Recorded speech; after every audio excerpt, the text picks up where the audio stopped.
Before we get started, just a quick note, spoiler alert. And we are adults, and I will try very hard not to use adult language, but this is the warning.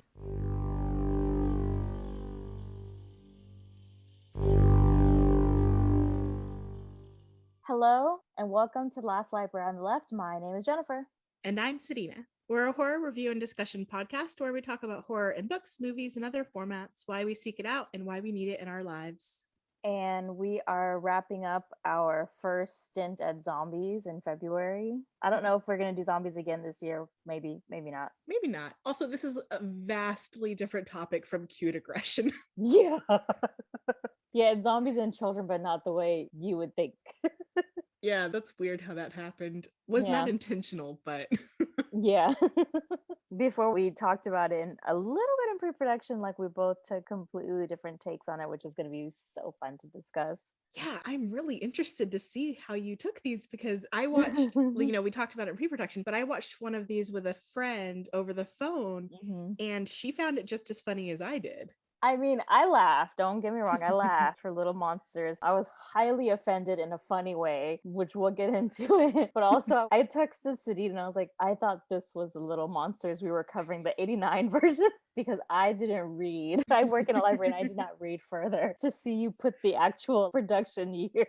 I put the production year because when I was Googling it, I found the old one first and I was like, that's not the movie I want to talk about. And I was like, what the hell is this movie? And I was like, I want the one with Lupita in it. And then I forgot it's like, I really like Lupita. Yeah. Her book Sulwe was one of the first virtual story times I did. It makes me cry every time I read it. And so the fact that that was the only thing I could think of is probably just a personal thing.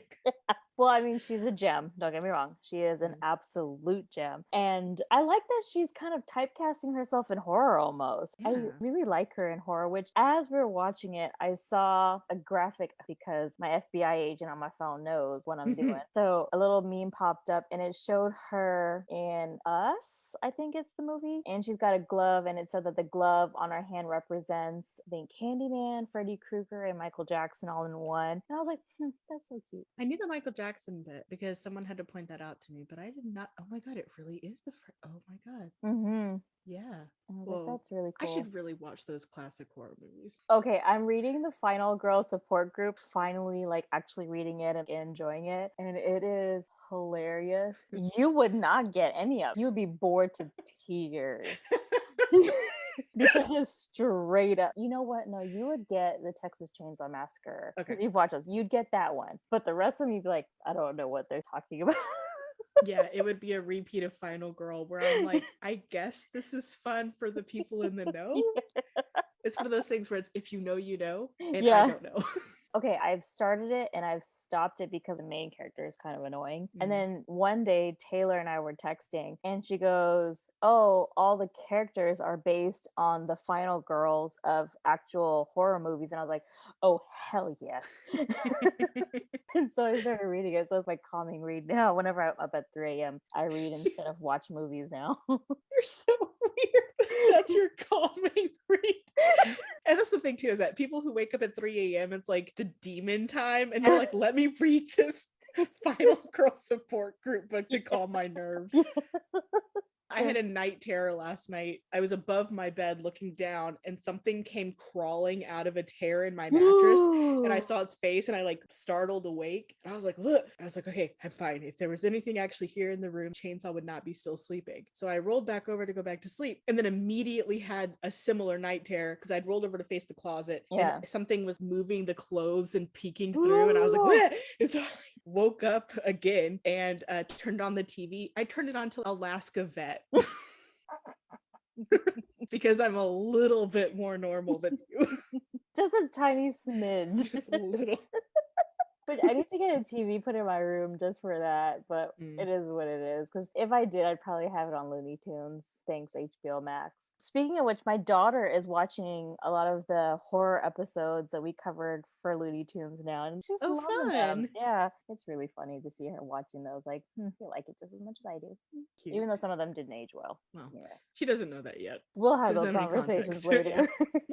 Although the other day, it was so cute. We were talking about something and I accidentally misgendered somebody. And she's like, Mom, it's they. And I was like, look at my baby correcting Aw. me. So sweet. And it had nothing to do with sex, nothing to do with anything crazy. It was just like, Mom, they prefer they. I was like, well, thank you, baby. That was so sweet. I was a really That's so proud mom good. in that moment. Kids are so, well, most kids these days are so lucky that they can have that so easily as part of their behavior pattern. Yeah. Although I tend to err on the side of caution and go with they until I'm corrected. Yeah. Kind of because that's what I prefer, but Mhm. it's just a little, it's like the safety net. Yeah, well, so what I said was, I said it, and Aurora goes, no, it's they. And I was like, well, yes, it is. Because growing up, in the 80s and stuff, you were told to say it if you didn't know. Really? And it was just something that I think was just kind of normalized back then, rather Mm. than saying they or even saying he, just to have it as sort of like when they're trying to categorize you as race. If Mm. you're not black, you're considered white.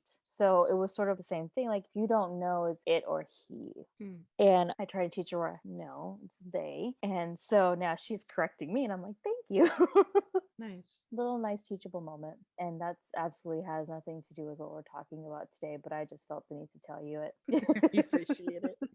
Well, because we haven't talked in so long. I know. Oh my gosh, you guys. I told Zadina, like, I have taken on way too much. We're back to full programming at my branch. Our library system as a whole is doing the most. Yeah, well, I mean, they had 2 years of backed up plans and programs that they Mhm. couldn't launch or do anything with because of COVID. And the idea was, instead of cascading or Mhm. anything, it was just like, let's just launch them all at once, which I Yeah. can only imagine how much more difficult it must be at your branch, because my branch has more staff and more resources, I guess, like Mhm. on hand to Yeah. help delegate these things. But your staff, I mean, it's been a whirlwind. I remember I came in from Christmas break and they were talking about one of our initiatives, and I just looked at our children's library and I was like, what?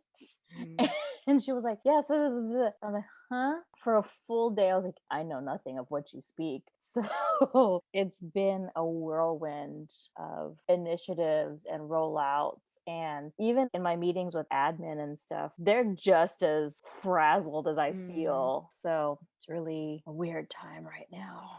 mhm. And I've watched these movies. I watched them a long time ago, but we're now getting a chance to record.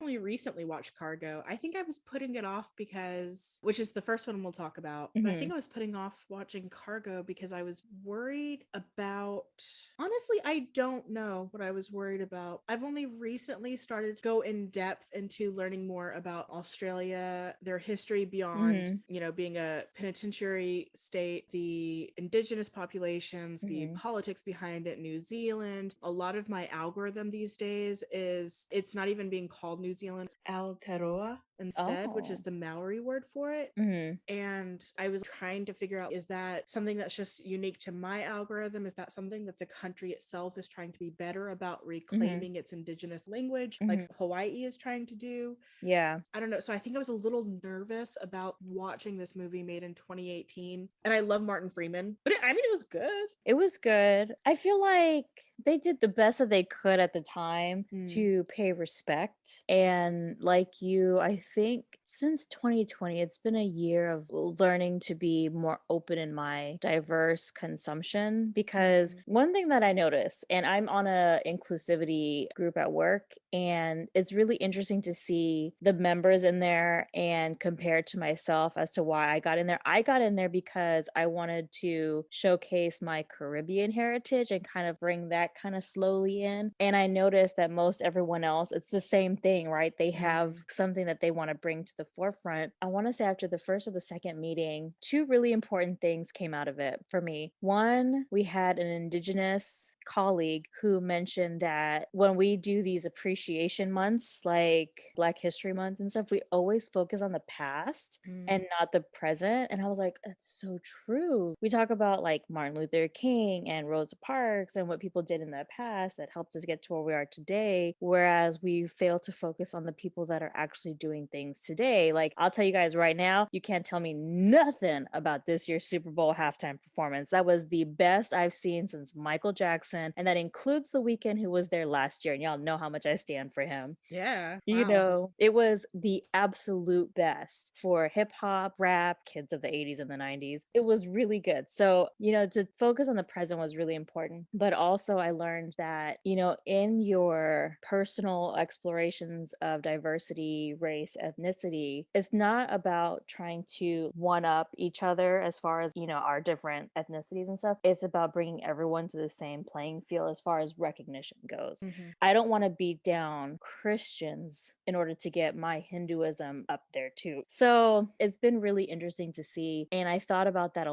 lot when I was watching Cargo. I can see that. Well, let's do the title, Yeah. the date, and the cast and everything, because there's definitely a lot There's to so talk much. about and dissect here. Oh God, you guys, there's so much. So Cargo was released in 2017.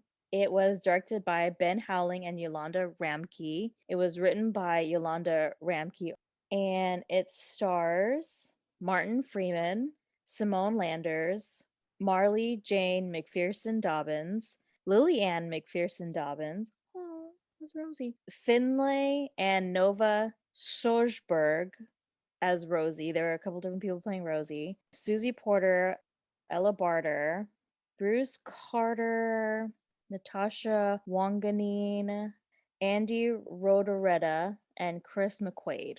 And Cargo follows a story of a father searching for someone who's willing to protect his daughter after an epidemic spreads throughout Australia.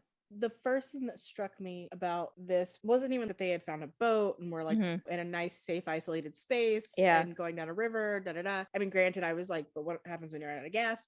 But the the first group of other people they see, Martin Freeman's character is so excited to see another family, especially with children. I think him and his wife had a baby, and he was so excited. But the other man basically pulled out a gun or showed off his gun and was sending the message of like, move along. We are not Yeah. friends in this. We are not allies. Mhm. We're survivors. And Yeah. that kind of broke my heart. Okay, it broke my heart, but as someone who watched The Walking Dead and encountered that a lot within the seasons, I was waiting for someone like that. And maybe because we've been consuming a lot of zombie stuff, I was like, where is that person? Because I know he's here somewhere. From that scene, a little bit before that, I really connected with Martin Freeman and his wife arguing about the next steps to take to secure the safety of their child because they both had very valid points. Yeah. I was sitting there thinking I had to watch the scene a couple times because I was like, wait, but she's right, but he's right too.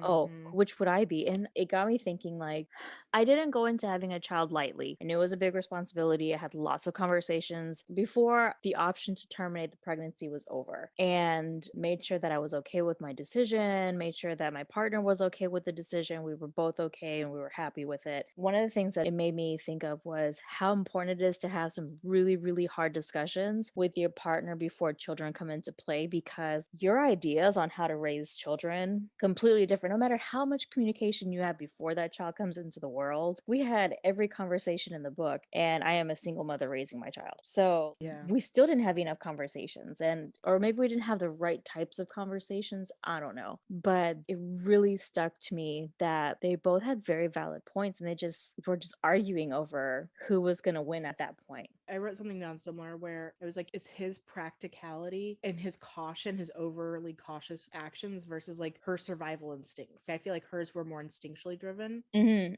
his were more like overly cautious and practical. Yeah. And it's so much like that when there's a new baby because listen, you couldn't tell me shit about my kid. Like, she came out of my body, okay? I knew exactly, like, just like, I don't know, you couldn't tell me nothing. And I remember my partner being like, in like those first couple days, like, you gotta chill. Like, logically and rationally, this is how it's gonna play out. All these things don't have to line up within the first week. I'm like, no, like, this is what it's supposed to, you know? So I was like, gosh, wow, why are y'all calling me out? Like, this movie is not even like 30 minutes out and y'all are already getting to me. Yeah, y'all, this is the first like 5 minutes of the Yeah. movie is when the argument happens. And I was just like, wow, for real, Jennifer, you're just being wholly called out. Okay, Side note, so this made me think a little bit about our conversation about warm bodies and Mhm. how oddly triggering it became in 2020, or after 2020. And I was thinking about it as we saw like the pre-packaged quarantine kits for the Yeah. zombie outbreak, and like these are the steps that will happen, and this is what the Mhm. virus outbreak looks like, and da-da-da. And then they provided you with an unaliving stick, basically. Yes. And I was like, man, New Zealand and Australia are like always on their shit when it comes to a pandemic. Even Mhm. now, this is Yes. pre-pandemic, and they still handle it better. Okay, was it yesterday? It might have been today. I saw that Australia just finally accepted their first international travelers, and I was like, wait, what? Yeah, I think they went months without a Yeah, confirmed case in the entire country. And it's yeah. because they, they will provide you with unaliving kits during an outbreak for zombieism. And I was like, I really respect that. And don't even come at me about control and government interference, blah, blah, blah, whatever. Because when it comes to like public health, Yeah. I have very specific opinions about it. And like you with your baby, you Mhm. can't come at me about it because my mom was in medical research. She did auditing for pharma, like all those Mhm. things. I was watching this and I was really respecting the decision, but it hit a little close to home. Yeah. I thought about two things. I thought about, wow, y'all really shut down a couple times whenever y'all had a little bit of an outbreak because I Mhm. watched it. And then I thought about there's an Instagram account that I think everyone follows, shit you should care about. And the person who drives that account is from New Zealand. And so they're often giving updates about New Zealand and coronavirus. And I'm like, wow, like Huh. for real, like y'all are just on y'all's shit Right? all the time. What Like, is that like? Tell me. right. Exactly. Because like there's a part of me that's like so in awe, but then I'm like, but it's just the basics of what a government should be doing for its people. I should not be in awe. Yeah. And then I get jealous. What is it like to have the people you elect actually do things For as if they you. care Yeah. about you? Yeah. Like, how does this, they're literally working for you. Like, how does that feel? I don't understand. And their first priority is to work for you and not to manipulate you to work for them. Yeah. What's that like? Wow. Like, for real, like, y'all could really believe in your government. Please don't follow me and do anything to me. I didn't say that. And like I get it, like everywhere has their issues, but Yeah. in this particular parallel, it Hmm. was a very stark the difference. Yeah. The grass was definitely greener on the other side for sure.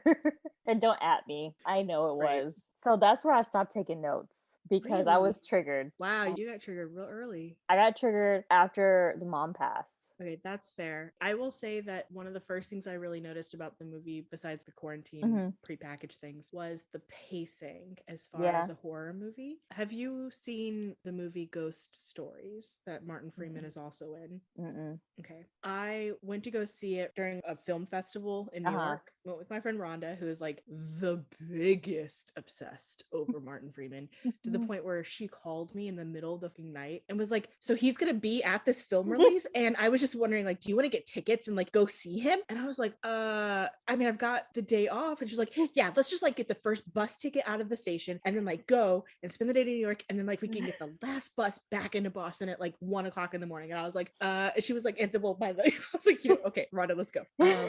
And it was great. It was fun. Yeah. She embarrassed the shit out of me. We were 3 rows back from the front row, and the squeaks she made anytime I was like, I need you to calm down. Okay, but anyway, so very good. The pacing of that movie Mhm. had more jump scares in general, Yeah. but the pacing was good. And so it made me think about that because there's a scene where he's on a boat and he's scavenging, and in one shot over his shoulder, the cabin door is closed. Yeah. And I was like, oh, gotta keep it out of Yeah. that cabin door. Mm-hmm. Framing is a thing. Yeah. And then and they go back to him. All of a sudden you hear flies and you look back and the door is creaked open, but you never heard the door open. Nope. And it isn't until the flies get louder and he hears water sloshing that you realize, oh, there's Yeah. something, whatever, back there. He puts it together and he collects food and is out. But then this dumb mother, I can't. Okay, I got real mad at his character because why during an apocalypse would you withhold information? Dude. Oh, girl, it made me so mad. And it felt like very me caveman, me provide. Mm-hmm. Don't even worry about it. I was Yeah. like, bro. So his wife is like, oh my God, you found all this food and da da da, it was great. And she was like, so I can't believe you went by yourself. That was so dangerous. And he was like, babe, don't even worry about it. There was nothing there. Like, it was fine. And so when he's taking a nap, she's like, oh, well, he said it was fine. Like, what else could there be? I'm sure it's fine. So she goes over there by herself. And of course, by then the door is already open. She gets attacked and she gets sick. Yep. And I was like, you dumb mother. I was like, friend, this is where I talk to the TV and I'm like, hey, did you not watch The Walking Dead? Do you not know like what you're supposed to disclose stuff? Were you not prepped? I did something similar, and I hate to admit it because I got mad at her too. When he wakes up from the nap and he sees the blood on the floor, I was like, but you came back to the boat? I know. Why did you come back? If you had just stayed and died, yet Yeah. maybe he would have gone looking, but by then the thing would have been out and he would have seen Yeah. it and he could have put two and two together. But no, you went back. Oh, Yes. I could not. I just kept thinking, like, you have put your child in danger. Like, you have Yes. legit put your child in danger because you know what's about to happen. Come on. Oh, man. Oh, she made me insanely mad. They're like, oh my God, I got to the hospital. Like, no. You need to go. You need to go. Yeah, you need to leave. Even during their arguing, because they kind of swapped ideas of what they should do next. Mm-hmm. And then she was getting really heated, and he was like, well, what if it's just like a gator, whatever, like an animal that bit you? And she screams at him, it had fingers. And I was like, then why the fuck did you come back? Exactly. Like, just legit being condescending to him. I'm like, girl, you gotta go too. Like, you realize it was fingers I got you. So why are you sticking your fingers over here? Like, go away. Do the best for your child.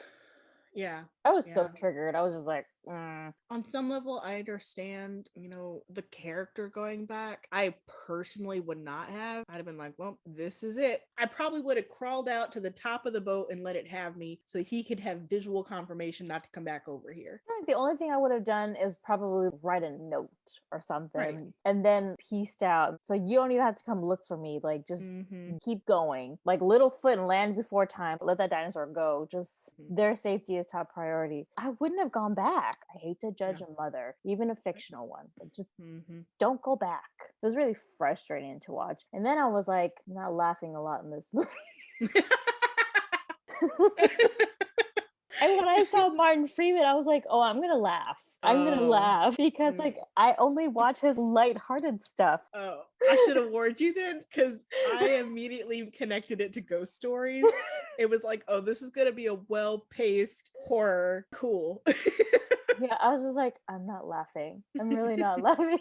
The laughs have not come. And then I was like, wait, is it me? Is it me? Is it life after Beth? But like the other way. I was like, am I really just that serious of a person that I can't find any humor? That's hilarious. No, that was me not providing enough information. I mean, that's also me. We talked about this in 31 Days. Like, we don't read summaries. I don't do it either. I could have watched the trailer for this and I chose not to. And that's the thing too, is that this movie, it had such great atmospheric building. There were constant signs of when something would be coming. Like sometimes it's like the music build up. And this movie, it was the flies. I knew ever since that first door opening, anytime I heard flies, I was like, somewhere on this screen, something's gonna come stumbling out. It was so good. I loved the scenery that we got. There was so much scenery that was really nice. I felt like I was traveling to Australia, which I'll never go there because of the spiders. So that was great for me. I mean, like most of the wildlife, let's be honest. Right. Yeah, just no. No, I don't want to see the beaches and the landscapes that much. I'm good. You have a spider season? No, thank you. Oh my God, I forgot about that. No, thank you. No, which is funny because like the cinematography of this movie really kind of tricks you into thinking. Yes. I was like, wow, it's really so nice. So wonderful. I love it. And I was like, no. I've watched that guy's videos on TikTok, the one that does all the animal ones. I've seen his stuff. I know what really happens. All I know is there's a certain time in the year where all of my socials are full with the spider season pictures. And I'm like, no, that's Australia. No. But yeah, this was where I stopped taking notes. I was fully triggered and I grabbed my phone because I was like, I'm going to cry. And I did. I kept taking notes because I think that, in fact, actually, I have more notes for Cargo than I do Little Monsters, but I think that I was writing out my anxiety because a lot of my notes are just swear words. Where I was like, I'm gonna grab my phone and get on TikTok and try to avoid the anxiety. When the mom dies, I definitely panicked. Okay, can we also talk about how I absolutely 1,000% do not like this particular aspect of their zombieism with the goopy eyes and mouth? Yes, I was like, oh, I don't know that I've ever seen that before. No, I hated every second of it. Yeah, I attribute it. Is this another Australian thing that like they just gotta take it one too far? Because ooh, it was just very hard to look at. Very hard to look at. Yes. So okay, I didn't get into zombie culture until it peaked again in the early 2000s. Okay. Oh gosh, I don't want to admit this on a podcast, but I'm gonna. I didn't watch the George Romero stuff until like later in the 2000s when zombie hit again. Sorry guys. I was never a zombie person. The closest I came to a zombie was Michael Jackson's Thriller. Those are the only types of zombies I could do. And so their zombies in Cargo reminded me of why I didn't really care for zombies too much. It was the visual, which is weird because I like gore so much. So I don't know. Yeah, because like the Boney from Warm Bodies also set you off. Yeah, well, that was a different reason. That was because I had very horrible nightmares after watching Signs, but Yeah. that's neither here nor there. We don't need to revisit that. Interesting.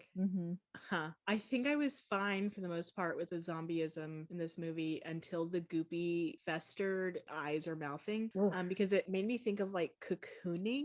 Oh yeah. And the zombies had this weird habit of pulling like an I Am Legend thing where they like clustered in the dark or they buried their heads. So like that part, I don't know, I was like, why? Oh my God, what if it was cocooning to save the brain? Because that's where the virus was. I don't like that. I don't like that they were that intelligent to do that. That's not no. Yeah, because like what if the goopy stuff like hardened into a shell? That's gross. No. Yeah, I'm sorry. No. I'm sorry. I just because I couldn't figure out like what would the practicality of that be for the virus. The virus is just trying to survive, but like why would it be doing that? And I was like, oh shit, it's legit wrote shell. Cargo too. No, thank you. If I see Cargo 2 coming, no. Oh my God. I will say there were two moments of this movie that really broke my heart as far as like seeing the extent to which a parent loves their child but continues to love them even from beyond. And it was when Kay died and Martin Freeman's character woke up and he had seen that she had written in her own blood, save her, talking about their daughter. And then at the very, very, very, very, very end, he had written in that paint on her body, thank you.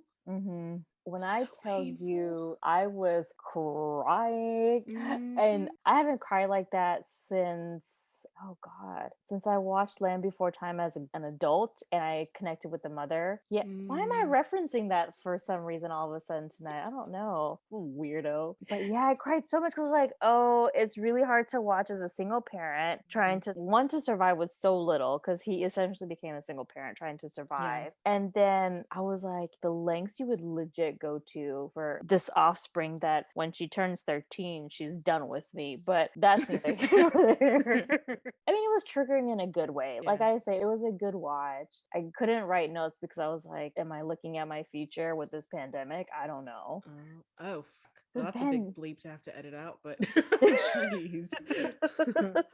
The pandemic has been just nonstop. Like, it doesn't end. Wow, you kind of messed me up there. Listen, I messed myself up. I drank so much wine that day. I was like, I gotta forget this movie. Wow. I hate to do this to you, but there were a couple of things that hit me kind of hard. But one of them was back to him being such an amazing actor and various things that I have seen Martin Freeman in. I have to say, there are very few people who scream in a way that breaks your heart or who gets it across, because that man in 30 seconds went from screaming over heartbreak of losing his wife in this way to his face was completely devoid of everything. He was in despair. There was nothing to go on. Then to watch him rally for his daughter and then get up, I was like, this man Yeah, he channeled so many people. There was like a Rocky Balboa moment. He channeled the Joker to me a little bit. He channeled every Julie Roberts, Sandra Bullock strong female character. You know what I mean? Like he Yeah. really channeled so many different roles that I've seen, and I think that's why I was so excited to watch this. And then I was like, oh God, what did I just watch? Because I love Martin Freeman. I do. I really love him. He did such Yeah. a good job. And those 30 seconds specifically too after he lost Kay, and he even tore off the car handle to keep her in the car. I was like, bro, how are you thinking that clearly? I know. Okay, the other thing that really got me was anytime Rosie got really particularly upset, to calm her down, he sprayed Kay's perfume. And I was like, oh, I can't. That would hit me a little too. I was like, Yeah. "Oh, please not that." Oh God, it was Nadine something. has a quilt from our mom's house that she has in a waterproof, airtight seal. And Mhm. she says when she really starts to miss our mom, she'll open it and it smells like our mom's house. Yeah. And she told me just a couple months ago, she's like, I hate to keep opening it. She's like, because it's starting to not smell like her house anymore. And I was like, Aw. oh my God. That's oh man, that is so tough. Mhm. That's so tough. There's one thing that I would really like to, and I don't know if I was thinking about this the way I was because of Life After Beth and the running gag that they had about the Haitian woman, Yeah. the woman who was the cleaning lady, and the running gag that she clearly had to know something about the zombies because Mhm. she was Haitian. But there was a statement, and I think Vic said it, or maybe Ella, the lady, but she said something along the lines of like how the tribes sensed something had Mhm. changed and that they had started to leave other government organized programs and started to regather in Yeah. groups. And I was like, okay, but like, did someone in the team who's of indigenous descent say like Mhm. that's fine? Yeah. Or did y'all just make that assumption in the way that the joke was made in Life After Beth, but it wasn't a joke?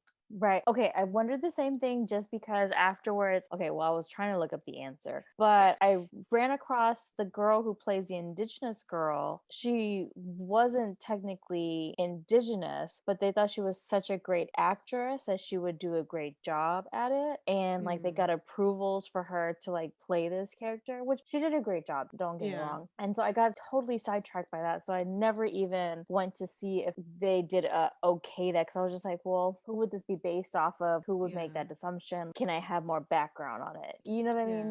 Yeah. I would like to have Although, more you know background what? on it. If they took the steps to get the okay for her, Hmm. maybe they did get Maybe. someone like a sensitivity reader to Yeah. okay that. Yeah. A little better. Still feels a Yeah. little weird because I feel like it, for me at least, it like bumps real close up against that joke. Right. Yeah. Yeah, I wasn't sure either. And I thought about it too. And I was just like,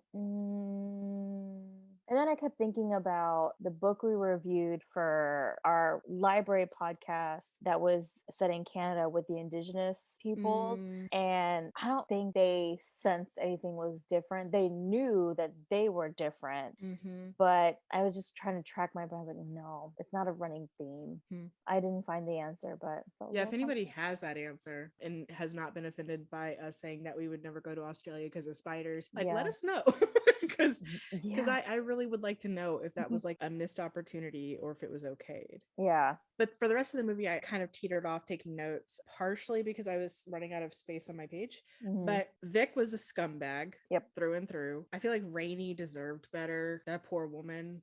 That Mhm. sucked. The ending was, I knew that he scavenged the body bits for himself for a reason, but I thought it was to put off hunger. Yeah. I did not foresee that he thought he was succumbing and giving in and then Yeah. using it as like a carrot on a stick. That was really sad. I didn't see that one coming at all. There were a lot of parts that kind of unnerved me, but in a good way because I was just like, I wasn't expecting that. I really did have a fear that Vic was gonna snap Rosie's neck in the tunnel. I began to really panic because based on what we knew of his character, it didn't seem out of the realm of possibility. Right. He was chaos incarnate. Oh, and the way that he talked about Toomey, I really, really thought that he was gonna harm that baby. Yeah. It definitely was paced well. It had its dark moments. And I definitely cried at the end, but I liked it. I thought it was pretty good. I thought it was really good. Like you, I cried at the end and I was like, "Poof, hoo, hoo." I was not expecting that. But then I went on IMDb, which is a new habit of mine when I don't write notes. And I didn't know that this was adapted from a 7-minute short film. What? Yes. Oh, okay. Well, where can we see that short film? I'm guessing YouTube. I was just like, what? And it's also Australia's first Netflix original. Oh. Yep. Interesting. Feature film is based on a 2013 short film of the same name, Cargo, which garnered 13 million views on YouTube. Huh. That was interesting. I was like, oh, well, there Hmm. you go. So when I watched this, it was right after you said you were going to watch a short film on YouTube. Yes, I was like, The Box. Yeah, and I don't know why I was like, oh, that's what she's doing. She's watching No. Cargo. Because you said the No. box and I'm box Cargo. Like, one of I think I probably should have watched Cargo. The Box scared me good enough that I didn't watch any of the others from that series. Yeah. That was a lot. I have not watched the box and I probably will not. I mean, it's good. That could be a good 31 Days of Horror one year Yeah. to go through the shorts. Yeah. I got a lot of feelings about just The Box. Oof. But yeah, that's Cargo, I guess, in a nutshell. Yeah. I really yeah. liked it. It was very triggering though. Lots of tears, lots of emotions, an inside look into parenthood almost, the depths you would go, which I mean you could see that on some Lifetime movies too, I guess, if you wanted to without the horror. Yeah, but like not as well acted, I don't think. No. Martin Freeman is not only a good actor, but his range, the way he can sell a character. And you very rarely see it from the male perspective too, Right. of parenthood. So we're going to move on to our next film, which is Little Monsters. It was released in 2019. It was written and directed by Abe Forsyth. It stars Lupita Nyong'o, Alexander England, Josh Gad, Kat Stewart, Nadia Townsend, and Diesel La Torraca. Here's a summary. A washed-up musician teams up with a teacher and a kids show personality to protect young children from a sudden outbreak of zombies. That is a generous description about the children's show host. Yeah, whatever. Let's say though, Josh Gad, that was impressive. I really liked him because the only other thing I've really seen him in was Beauty and the Beast. Oh my god. Oh yeah, he was in the live action Beauty and the Beast. Yeah, he's Gaston's little friend. Yeah, I didn't watch it. I have a thing for the live action Disney retellings, with the exception of Cruella and Maleficent. Those two are really great. But yeah, I don't watch the other ones. Okay. I will one day. I will one day. I was like, that sounds like something we'll unpack later. I just got to get over my personal feelings of the animated features, okay? It is what it is. I grew up with the animated ones, whatever. I'm not ready for the remakes. I'm not that old. Okay, so it's not even personal feelings about the movies themselves. No. It's about how it dates you. Yeah, I'm not bitter. Okay. So let's talk about Dave, because I had some feelings about Dave. My friend Sarah did too. I bet you and Sarah had similar feelings about Dave. He's totally my ex. I was like, huh. So I'm not going to be triggered by one, but two films this time around. I wrote here, Dave, so triggering, big, oh. And then he looks like another ex, and I was like, oh God, I could really just throw myself through this window. Because like, okay, he looks like one ex, he acts like another ex, and I was like, I don't know if I like him or not. I don't understand. And then he's acting like a jerk, and I'm like, I don't like you, but you're kind of cute. I don't know what to do.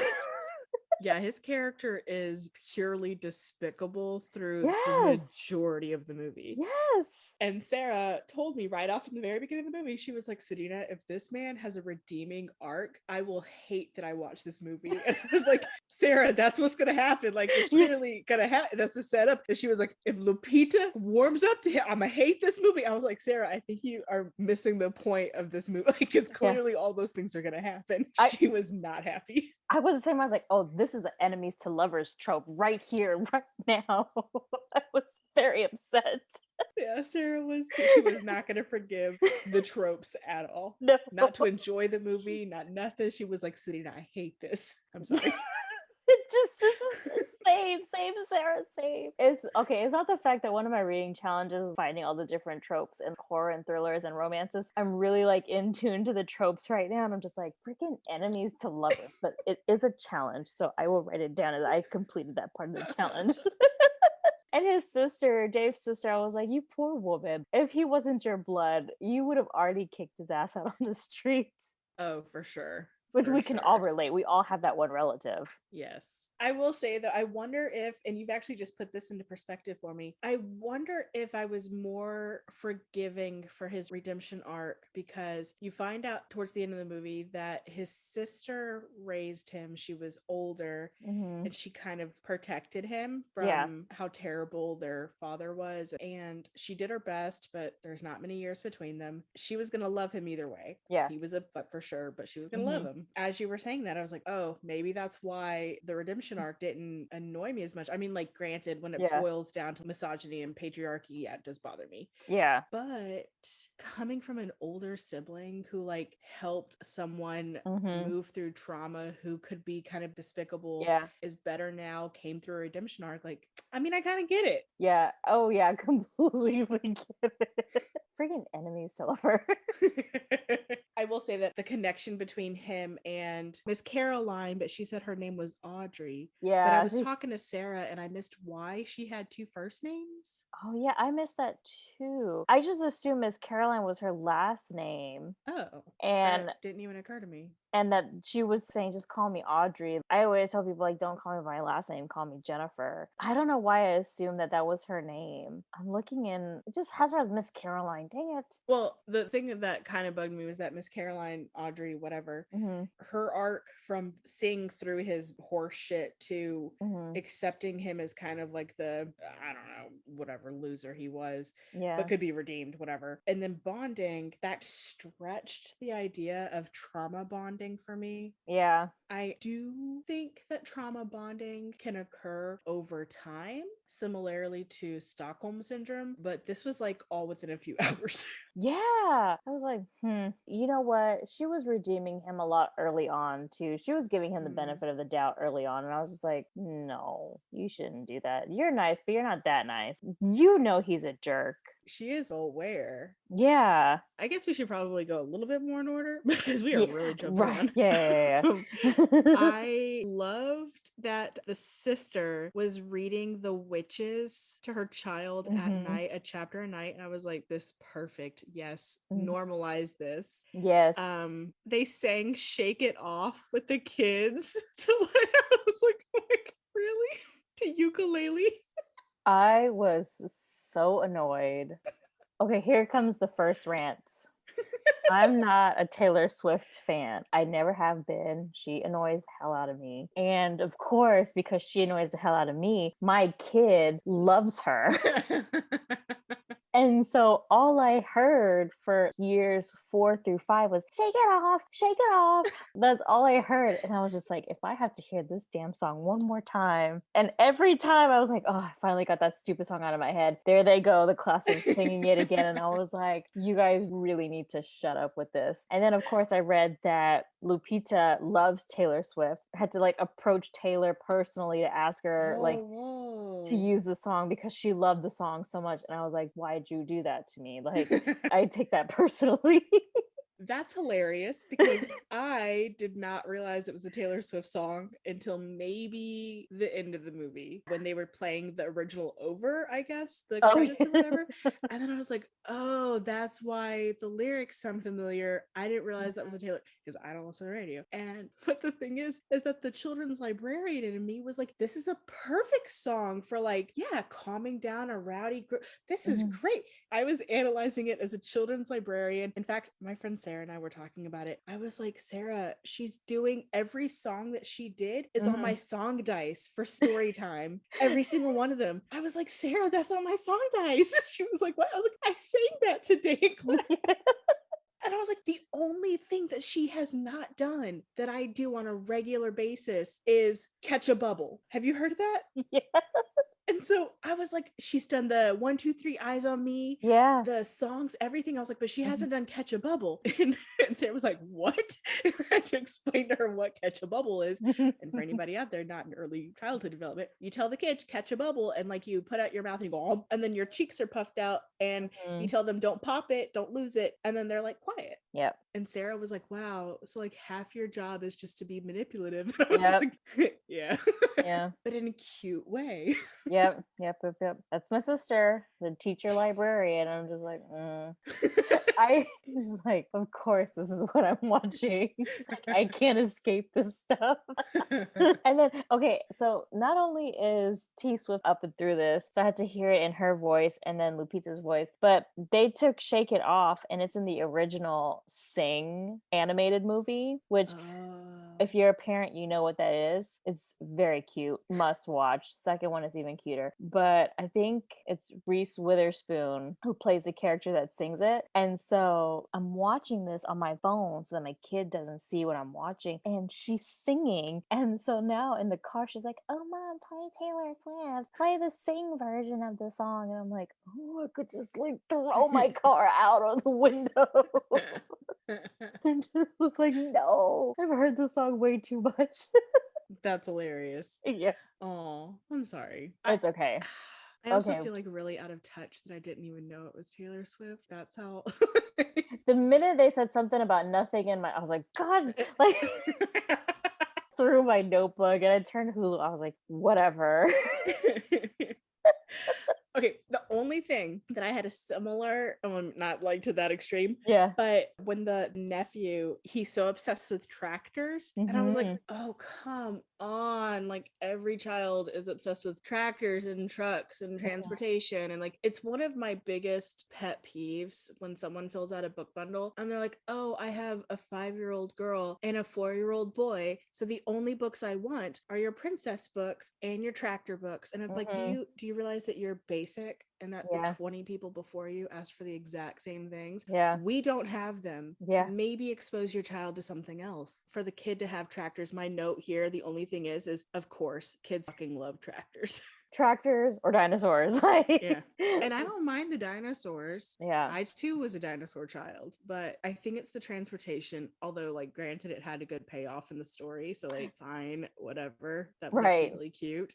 Yeah, it was probably placed there intentionally to like connect dots or whatever. But yeah, I get it. Right. I like how the trauma of us putting together book bundles made its way in here.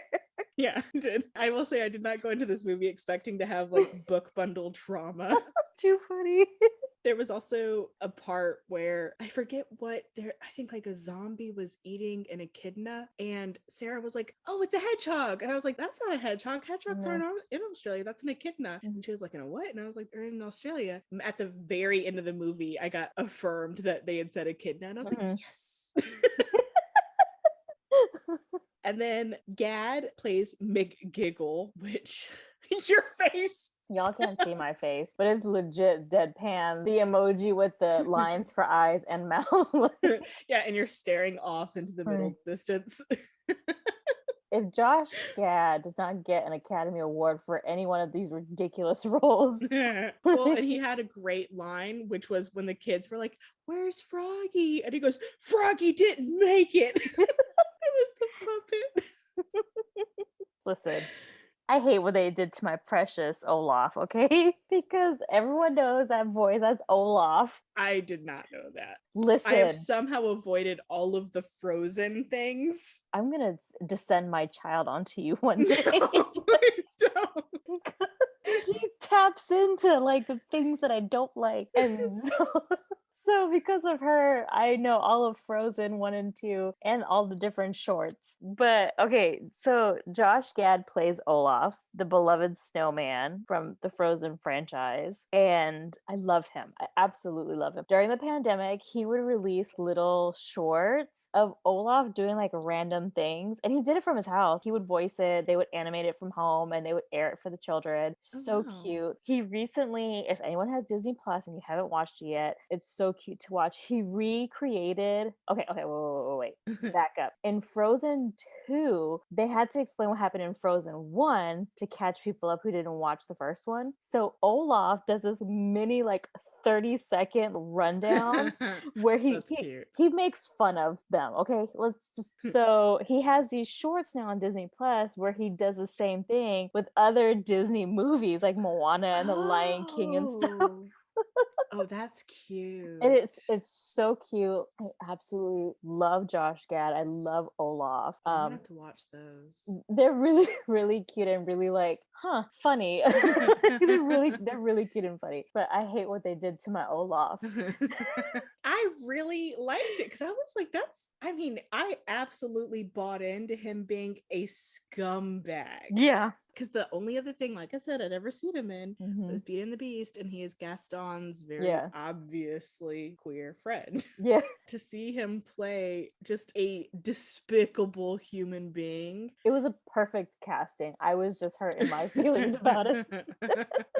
Oh, except the only thing I didn't like when they first introduced him, the amount of makeup that he had Yeah. on, it triggered my uncanny valley senses, and it like kind Oh. of threw off his facial features, and Yeah. like my brain kept kind of looking at it like, "Ugh, he looks like an animatronic or like Vaseline filtered something, like there's something off about." I didn't like it. It was See, and I thought weird. that was on purpose because, okay, I'm not that old. I'm going to sound very old right now. Before Chuck E. Cheese, it was called Showbiz Pizza. And the characters were very animatronic and plasticky, waxy like. Yeah. And that's legit what I thought of. I was like, oh my God, Yeah. it's Showbiz. He looked like a puppet or something, Yeah. some type of like Muppet come to life. Yeah, that's why I was like, it's so perfect because he still got that stupid Olaf voice. Like, and I just, oh God, I love to hate it because it was really good. It was a really good casting. But yeah, speaking of Teddy, because that was his first name, I wrote it down. I know many professionals in education who excel with kids but can't stand them. Because I do. I know so many. I've been in literacy for 20 years. My sister has been in early education for 10. No, she's been in there for a while. I know plenty of people that are just fabulous with kids, can't stand them, will never have children of their own. If that doesn't touch close to home, I don't know what does. Yeah, he really hated kids though. And I absolutely foresaw when he was trying to make it to the truck, when he had to go through that playground of kids. Yeah. I was like, oh, this is going to be a scene where he is trashing these children Mhm. zombies as a way to express how much he hates children. And I was like, okay. My favorite scene above all else, hands down, was the scene where they finally make it all into the tourist shop or whatever, and Miss Caroline and Dave trying to keep the kids calm, and Mhm. like she's convinced them all that they're like in a real life version of the zombie video game that Yeah. Dave plays, and blah blah, all those things, which like peak chef's kiss Mhm. parenting as far as I'm concerned, because Mhm. my mom pulled similar bullshit when like we were homeless. Yeah. So I loved it. And McGiggle is losing it. Yeah. He is absolutely Yeah. checked out of reality, and Mhm. he's trying to tell the children the truth. And Yeah. she was like, it looks like he needs a cuddle. It took me a second to realize a cuddle meant a hug. I thought that she like legit, like he was like his feelings were hurt and that Yeah. he needed a cuddle. No, cuddle means a hug. So she goes Yeah. to hug him, but she picks up something on the way there and stabs him in the Yeah. side. And she's like fiercely whispering to him, I will end you if you don't play along. And he's like, well, what? And he argues and she twists it a bit. And she's just like so serious, like, Yeah. I will kill you without qualm if Mhm. it means I protect these children. And I Yep. was like, yes, this is me. I loved it. Okay, I loved it, but also I was triggered. Okay, and I'm gonna get very serious because I think it's because me and my sister talk about it all the time. And because my sister is a teacher and because Sandy Hook happened, I just kept going back there and I couldn't like enjoy the moments because it was supposed to be funny. And I just kept thinking, like, this is like legit what teachers would do. Like, my sister, I know for a fact wouldn't jump in front of kids to like sacrifice herself so that the kids stay alive. And I was just like, oh, Lupita, don't do it. Like, you're so great. You know, I was just like, I was bawling. And I was like, it's supposed to be funny. And I was laughing a moment ago. I was just bawling. I was crying so hard. I was like, I gotta pause this. Come back to it later. And then I was able to enjoy her really telling off Teddy, Josh Gad's character, because I have done that myself. The only other thing that I really think stands out about this movie is so the zombie outbreak starts off in a US military base, research Mhm. facility, whatever that happens to be there. And I was like, of course, it course, is a yeah. US military Yeah. base that sparks the outbreak. But then in those scenes with the military, they're discussing and they're like, oh no, it's again, like which ones are they? Are they the fast or the slow zombies this time? And I was like, you motherfuckers. And then at some point when like all the zombies were cresting over into the petting zoo or whatever, Yeah. I was like, Sarah, do you see that one of the zombies has chains on his arms? Like he was being Oh. shackled. And she was like, what? And I was like, yeah. And then he kept showing up. And then there were multiple ones with like chains. And I was like, this military base had a full on outbreak and was trying. I was like, you I got so mad. And I wish I was mad because it was hurtful, but I'm mad because I see it happening. Yep. I see it happening. Mhm. Okay. When they were talking about the fast ones or the slow ones, I was like, it's the UFOs all over again. Like, oh, you've known this, but we'll go ahead and confirm it now, like 20 years later. Okay. This one was so funny. Oddly wholesome. Listen, okay, after she like went to town on those zombies trying to get the kid's backpack with his EpiPen, and she comes back, she's like, it's just like pasta sauce or ketchup or something It was like that. no, she goes, it's jam. And Jam, she goes, well, that's don't what touch jam- it, don't lick it. Yeah, I was it's like, jam. "Oh, no." I was literally thinking like the lengths these teachers go for these kids who are not their own. I mean, I get it. It's one of the things that I truly feel I excel at in my Yeah. job. You know? Yeah, because you go to town for those kids. Yeah. And so I really enjoyed watching this movie. I also really enjoyed seeing the same practices I use to regain control of a rowdy group or things like that. And I was like, that like someone really went to a story time or to a classroom and like legitimately took notes. Yeah, or they had a teacher or librarian on on staff on the production staff, because I was like, that is just like you said, chef's kiss. Yes. And then I love at the very end when like the zombie horde is following them through the tractor and they're doing if you're happy and you know it, clap your hands, and the zombie's like It was a piece of work, is what it was. It was a piece of work. And I was just like, how am I feeling all these feelings? And then it like abruptly ends, and I was like, I kind of wanted the epilogue. I kind of wanted the epilogue just for myself because I enjoyed it so much. Agreed. I could honestly watch an entire mini series of that movie if they were to prolong it. It was really good. I love the tourist part of it, the one the tourists were, because I was like, that's legit. If I see something like that, I'm like, oh, I'm gonna take some pictures because this is something to tell people when I get back home. Oh, this is serious. I need to get the heck out of here. Yeah, I guess you're right. Like when you visit another country, you're like, especially if you're already at an amusement park or an entertainment park, like how do you know? And then like the guy gets bit. Oh my God. Although I will say though, even if you were at an amusement park, why go right up to the actor who's the zombie? Because he went to take the picture of it right up against it. Okay. Is this where we find out that you're the tourist that gets bit? No, I'm not the tourist that gets bit. But I was like, okay, I didn't write it down. I don't know why I missed it, why I didn't write it down. This explains the people that go for the selfies and die. Oh, yeah. I was like, it's those people. Because like I wouldn't, if I were somewhere, for whatever reason, I thought that the person was a part of an actor, I'm still not going to get close to them, because I will admit, primarily because as someone who has worked in public service, I don't want you coming near me. Yeah. So I would respect their personal boundaries. And look at that, I'd have lived. I would have lived too. And I would have gotten the cool selfie. I would have gotten the blurry one as I'm running away. But I would have had video proof. I also thought about, you know what, I think I was laughing too hard at that point for two reasons. One, because you also see those types of people that go through the Halloween haunted house things that want to touch the people. I don't go to haunted houses, but I'm not that person anyways.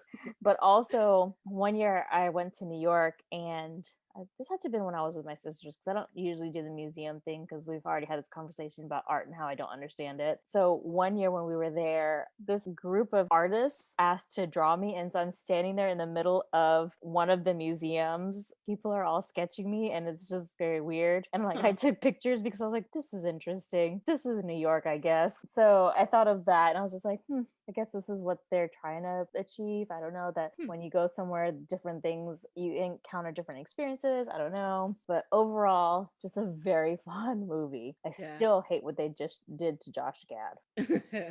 I just felt seen. yeah, they totally saw all of you teachers and children's librarians. They sure did. Because I'm the first one to be like, Aurora, we're in danger and I need you to listen to me so we can get out of this. I'm not sugarcoating shit. Such a cute movie. But that wraps up our zombie month of oh my god, I almost said our zombie month of love. I was like, I knew you were heading that way and you need to keep it in. You did that on purpose and you didn't know it. Okay, fair. Yeah. I keep enough in with the parts that you kind of get a little embarrassed about. I can do that for me. I live to embarrass myself, I think. I don't know. It's great times. Zombie month of love, and hope you guys enjoyed it. Probably got a much deeper look into my psyche than you ever wanted. Yeah, and you had too many rants for me, but it's okay. It's fine. Yeah, it's fine. You all now know I hate Taylor Swift. Don't come at me. I don't care. I feel embarrassed that I didn't realize it was Taylor Swift. I'm embarrassed that I realized it was. Come on. And with that, we'll see y'all next month. Bye, y'all. Bye.